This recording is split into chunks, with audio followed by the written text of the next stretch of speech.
My brother said, "You need to move out so my wife can have this house. You're just a freeloader." The words settled over the dining room more heavily than the silence that followed. His wife folded her arms without looking at me. My coffee had gone cold beside my hand. I stared at the tiny crack running across the kitchen table, tracing it with my eyes because if I looked directly at Daniel, I wasn't sure what would show on my face. Anger? Disappointment? Maybe neither. I simply nodded, stood up and quietly said, "I'll be gone by tomorrow." He looked relieved. That hurt more than the insult. I packed through the night. The old house creaked the way it always had. Every floorboard carried memories. I remembered racing Daniel down the hallway when we were kids. I remembered Dad teaching us how to throw a baseball in the backyard after Daniel's Little League practices. I remembered Mom humming while making pancakes every Sunday morning. Memory is strange. It doesn't ask permission before appearing. At 3 in the morning, I wandered into the kitchen for a glass of water. The refrigerator light spilled across the dark room exactly the way it had since I was a teenager sneaking leftovers after late-night television. I stood there longer than necessary, holding the cold door open, wondering how a place so full of love could suddenly feel like I was trespassing. Daniel hadn't always been like this. After Mom and Dad died within 18 months of each other, we had promised we'd look after one another. "I've got you," he whispered at Dad's funeral. "I've got you too," I answered. Back then we meant it. The house became both a blessing and a burden. Dad had refinanced it years before he passed away to help cover Mom's cancer treatments. The mortgage was still substantial. Daniel had recently lost his apartment after a divorce, so I invited him to move in while he got back on his feet. That was 6 years ago. He did recover. He found a better job. Then he met Vanessa. From the day she arrived, the atmosphere changed. She criticized everything. The curtains looked outdated. The kitchen needed remodeling. The neighborhood wasn't prestigious enough. She spoke about the house as though it already belonged to them. Daniel slowly stopped asking my opinion. Furniture disappeared. Walls were repainted. Family photographs were replaced with expensive artwork Vanessa picked out. Sometimes I wondered if he noticed. Or maybe pretending not to notice was easier. The irony stayed hidden beneath every conversation. Neither of them had ever asked how the mortgage kept getting paid. Every month, while they assumed Daniel was handling everything, I quietly transferred the payment from my account. Not because I enjoyed it, but as I had made a promise. Dad's last weeks replayed in my mind often. He had squeezed my hand in the hospital room. "Keep the house safe," he whispered. At the time I thought he meant emotionally. Years later I realized he'd meant something much more literal. The next morning I loaded my car before sunrise. Daniel never came outside. Vanessa watched through the living room window. I drove away without honking.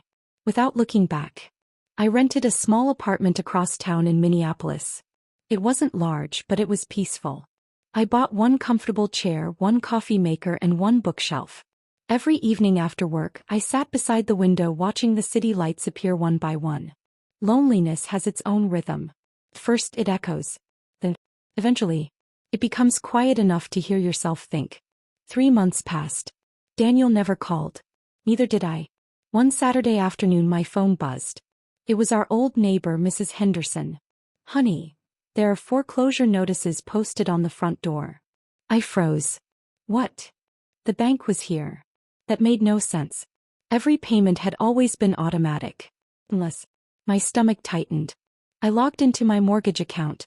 The automatic withdrawals had stopped 2 months earlier. Someone had changed the linked account. I called the bank immediately. After 20 exhausting minutes, the representative explained everything.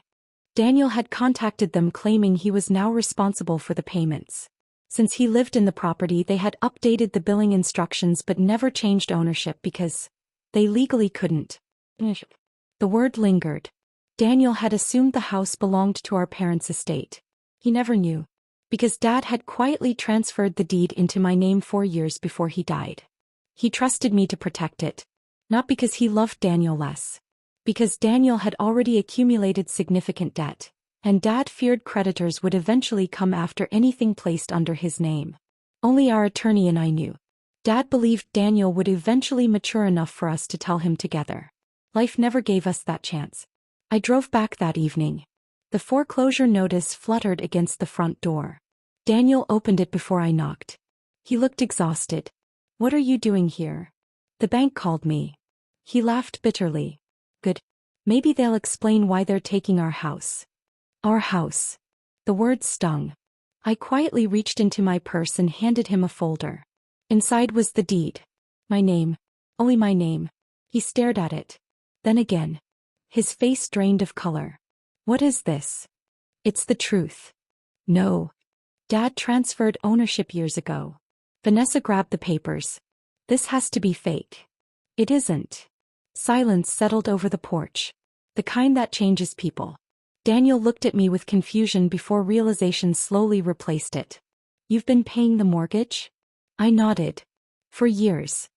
I told you to leave. Yes. From your own house. Neither of us spoke for a long time. Finally, Daniel sat down on the porch steps exactly where we'd once eaten popsicles during summer vacations. He covered his face with both hands. I became the person Dad warned me about. I sat beside him. Not because everything was suddenly fixed. Because despite everything, he was still my brother.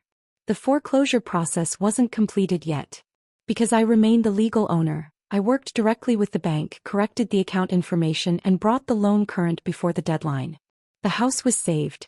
But something inside both of us had already changed. Weeks later, Daniel came to my apartment carrying a cardboard box. Inside were all the family photographs Vanessa had stored in the basement. I thought you should have these. I smiled softly. You keep some. He shook his head. I spent years acting like ownership meant control. He looked around my tiny apartment. You've taught me it actually means responsibility. Vanessa moved out shortly afterward. I didn't celebrate. Some lessons cost people more than money. Months later, Daniel and I painted the old front porch together. Not because it needed paint. Because relationships, like old houses, survive through steady maintenance rather than dramatic gestures. Sometimes we'd work in silence. Sometimes we'd laugh about childhood memories. Neither of us mentioned that terrible morning again. We didn't need to.